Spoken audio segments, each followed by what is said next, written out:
अस्सलाम वालेकुम। Brain haemorrhage एक ऐसी कंडीशन है जिसमें ब्रेन के अंदर मौजूद कोई ब्लड वेसल फट जाती है, जिसकी वजह से ब्रेन में ब्लीडिंग होने लगती है। ब्लीडिंग या तो ब्रेन टिश्यूज में होती है या फिर ब्रेन को प्रोटेक्ट करने वाली कवरिंग में। ब्रेन की कवरिंग को मेनिंजीज कहा जाता है और ये कवरिंग 3 लेयर्स पर मुश्तमिल होती है। इन 3 लेयर्स में ये जो मिडल लेयर होती है इसे एरेचोनाइड मैटर कहा जाता है। ये लेयर हाईली वेस्कुलर होती है, यानी इस लेयर में बहुत ज़्यादा मिकदार में ब्लड वेसल्स ट्रैवल कर रही होती हैं, जिसकी वजह से बाज़ औक़ात इस लेयर में मौजूद ब्लड वेसल्स फट जाती हैं, जिसकी वजह से ब्लड लीक होकर इस लेयर में इकट्ठा होना शुरू हो जाता है। ब्लीडिंग ब्रेन टिश्यूज में हो या एरेचोनाइड मैटर में, दोनों किस्म की ही ब्लीडिंग्स ब्रेन को नुकसान पहुंचाती हैं।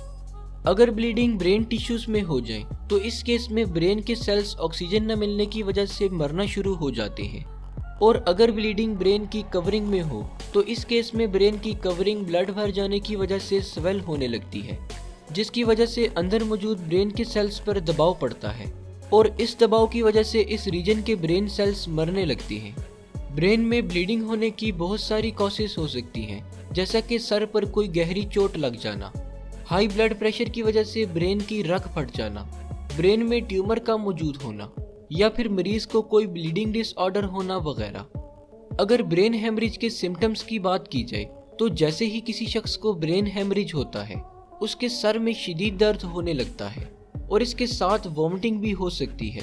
इसके अलावा मरीज देखने और बोलने में मुश्किल महसूस करने लगता है और साथ साथ जिस्म की कोऑर्डिनेशन भी ख़त्म होने लगती है। अगर ये सारी सिम्टम्स किसी शख्स में शो हो रही हों तो इसे फ़ौरन डॉक्टर के पास ले जाना चाहिए, क्योंकि अगर ब्रेन हेमरेज की ट्रीटमेंट में ज़रा सी भी देर हो जाए तो पेशेंट की डेथ भी हो सकती है।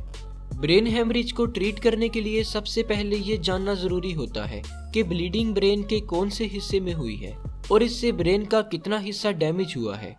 ये सब चेक करने के लिए डॉक्टर सीटी स्कैन या MRI करते हैं और जब डॉक्टर्स देख लेते हैं कि ब्लीडिंग किस हिस्से में है और कितनी है तो इसके बाद ट्रीटमेंट शुरू कर दी जाती है।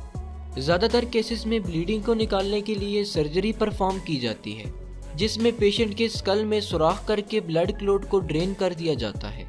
ट्रीटमेंट के बाद अगर मरीज में कोई फिजिकल एबनॉर्मेलिटीज रह जाए, जैसा कि चलने फिरने और बोलने में मुश्किल हो, तो इसे दूर करने के लिए फिजिकल और स्पीच थेरापी की जाती है, जिससे जल्द ही मरीज सेहतयाब होकर अपनी रोज़मर्रा की एक्टिविटीज़ ठीक से परफॉर्म करने लगता है।